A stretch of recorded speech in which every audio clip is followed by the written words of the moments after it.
Welcome back into Thimbleberry U. I am John Jagay. I'm joined as always by Amy Walls from Thimbleberry Financial. Amy, how you doing? I'm doing great, Jag. How about yourself?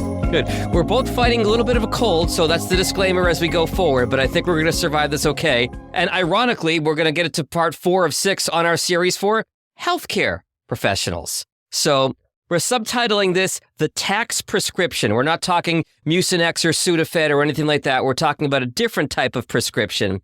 We're talking about taxes today. Give us a rundown of the various factors that contribute to the tax complexity for the healthcare professionals that I know you work with so many of.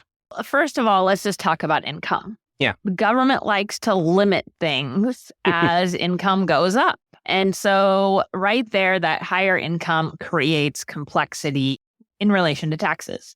Also related to that is income from multiple sources. So many of our healthcare professionals maybe do some consulting and they have a business on the side. Sure. And there can be some complexities related to that. And some of that income could come from across borders. And so that creates some complexity. And you mean by across borders, you don't just mean states, you mean countries as well, right? I do, yes. So there may be an organization called Doctors Without Borders, but for our purposes and taxes, the borders are important. They are. We'll get into that. Healthcare professionals with their income likely cannot save as high of a percentage of income into an employer-sponsored retirement plan. Mm-hmm. They also, because of their income, if they're going to reach other goals, are likely going to need to save in taxable investments. And that can create tax consequences. Mm-hmm. And then for those people maybe working at teaching hospitals, there might be some tuition benefits for dependents that can also create tax issues depending on how it's set up. Sure. So you mentioned the higher income. That obviously makes sense. Healthcare professionals generally make more than the average Jane or Joe or Jag. You hinted at this before, Amy. Can you speak to having multiple sources of income and perhaps some of that income coming from other countries? What do we do about that? Yeah, so many of the healthcare professionals we work with, as I mentioned, and especially those that are professors or researchers who work in teaching hospitals, for example, also have consulting income. They're employed through their employer, but they basically have a side gig related to their specialty. Sometimes that's speaking or presenting that they're getting paid for, and they may be doing that at a conference that's in Germany or Italy or somewhere else. So this creates basically opportunity as well as some issues that need to be addressed for those folks. So the first thing is they really need to know, and we need to know, what each source of income is and what that's likely to be going forward. So there's both the forward looking for planning purposes, but then what actually happened. Yeah. And who is actually paying. So in many cases, they may want to have a separate business entity. Really, I'm looking at the CPAs here. We're not CPAs, and I'm not, giving tax advice today. Sure. But that's where, for us, for example, we're going to talk a lot with the CPA around what's happening if we need to, if there's those complexities. Also important to note, we're talking about, across country borders, that the U.S. has different tax treaties with different countries. Okay. What we do with England isn't going to be the same as what we do with South Africa. Sure. And where that income was earned could really dictate the tax consequences. In some places, it's really simple, but in others, it could be more complex, and perhaps those earnings are actually taxed twice, both by the U.S. and the other government. Very true. You mentioned CPAs. This has come up in the podcast before, that financial planners often help you look forward at your money, and the CPAs kind of help you look backward at what's already happened. And that's why they can often make such a great team, because you're looking at both sides of the coin in that way. Absolutely. I love our relationships with great CPAs. In fact, funny story, our CPA actually recommended our financial advisor to us, and they work hand in hand all the time on our stuff. So it's certainly a good point. Amy, how can healthcare professionals with various forms of income make the most of job-related tax deductions? Well, since we were just talking about great CPAs, having a good one and having a great one, that's what I'm going to put number 1 on the list. However, they can only do that if someone has kept good records. Right. They only know what they know, same as us. And so if everything's not disclosed, it's going to be a lot harder. So when I talk about those records, I'm really talking about keeping track of conference fees and travel expenses, supplies, and just knowing that. And again, knowing what those other sources of income are. And a CPA can definitely give direction on if someone who's self-employed or self-employed part of the time may want to be taking a deduction for their home office. The IRS has some pretty stringent rules around that. So I do think it's important to talk with the CPA because there are pros and cons to doing that.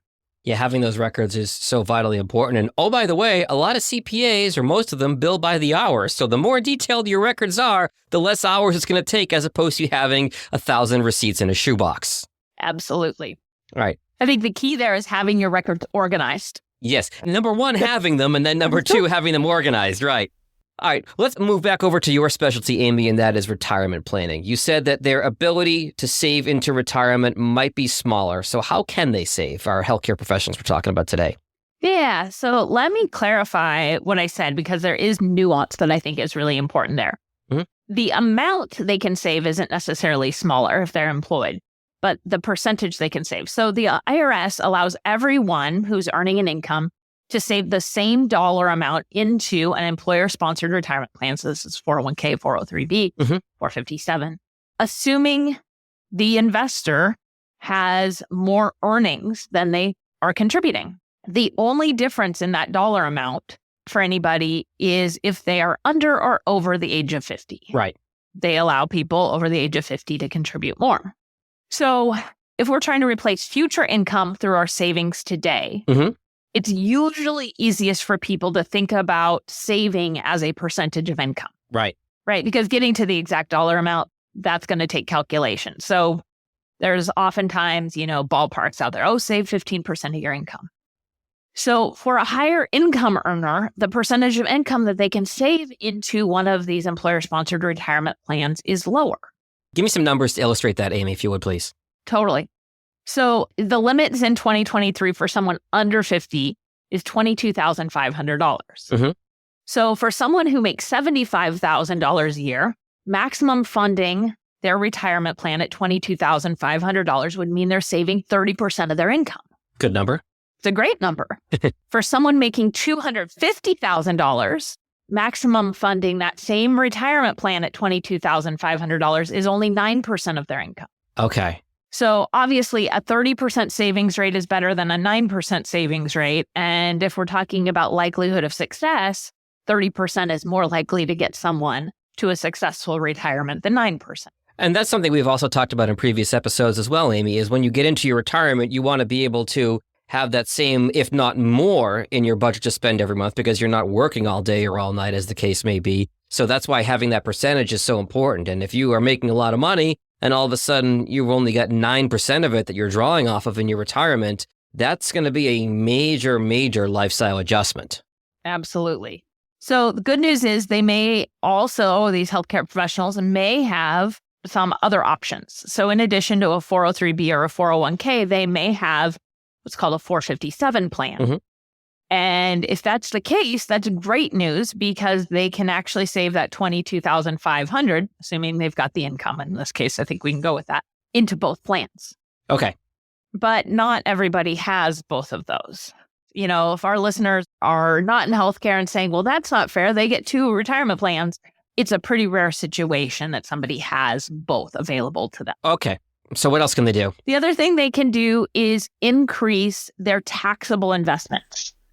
So basically, they can save into investments that are not inside any retirement plan. Okay. There aren't tax benefits for doing that, but it can at least get the percentage of savings up high enough so now they have a good chance of having a successful retirement or reaching whatever goal it is they're working towards. Okay, so you said taxable investments, and we've talked about taxable investments in other episodes. For our listeners, can you address the tax repercussions of these taxable investments? Yeah, before I do that, let me talk about what this actually looks like. Okay. The physical action of saving into a taxable investment is like saving into your savings account. Okay. Okay, you're taking money, you're putting it into an account. The difference between saving into a taxable account or a brokerage account and a savings account is that when you're saving into a brokerage account, you're doing it with the intention of investing that money. Mm-hmm. And any investment has risks and opportunities associated with it, depending on what the investment is. Sure. Whereas your savings account, hey, you know that's sitting in cash, and hopefully you've made sure it's FDIC insured.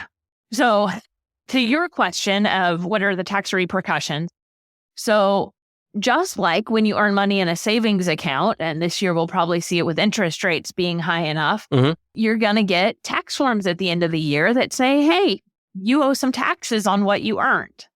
That's on realized earnings, real earnings that you see. Same thing when you sell a taxable investment, you realize earnings, and those are taxed at the capital gains and dividend rate. Okay, so that's a preferential tax rate to income as long as you've held the investments for more than a year.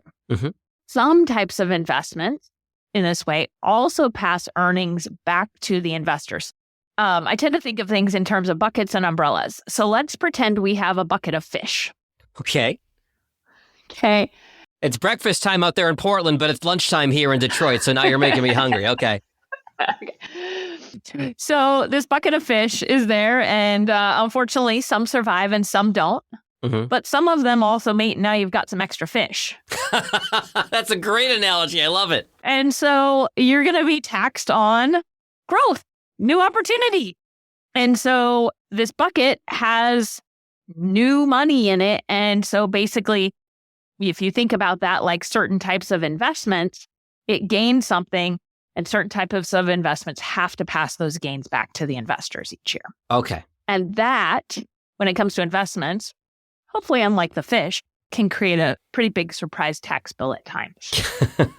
My husband has a fish tank in his office, and it recently had babies, which is probably why I thought of that. I love the analogy. It's great, though. So why this is important, if we tie it back to our healthcare professionals, most of the healthcare professionals we know have pretty sizable taxable accounts because they realized, I've got money coming in.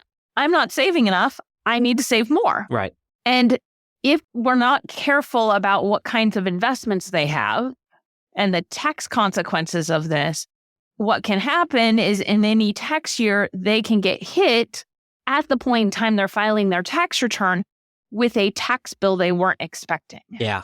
Okay, because you don't know about this during the year. That goes back to what we were saying a few minutes ago, which is you're looking forward. A CPA is looking backward, but you're looking forward and trying to avoid any unexpected tax consequences. As we wrap up, Amy, are there any other tax issues our healthcare professionals should be aware of? Earlier, I mentioned tuition benefits that employers may give to an employee. This is a great benefit, right? I'd love it if, as a financial advisor, I could send my kid to college through a benefit and not need to pay for it or pay a lot less. But if people have these, it's important to pay attention to the nuances. Yeah. Because sometimes these benefits are taxed to the employee and sometimes they are not. Okay. And there are a number of rules that would be more than a podcast to pay attention to. And so I think the takeaway here is if you're in the situation, dig into your particular plan compared to the IRS guidelines around what taxation will look like, or just ask your CPA or financial advisor for some help on that. Got it. Student loan forgiveness. Now, this has been a hot topic recently. So I'm going to talk about two specific types of loan forgiveness, and they aren't the government waiving loans. Okay. So the first I'm going to talk about is if you have worked for a nonprofit for 10 years, your loans may be able to be forgiven. Okay. There's no income tax if loans are forgiven that way from the federal government.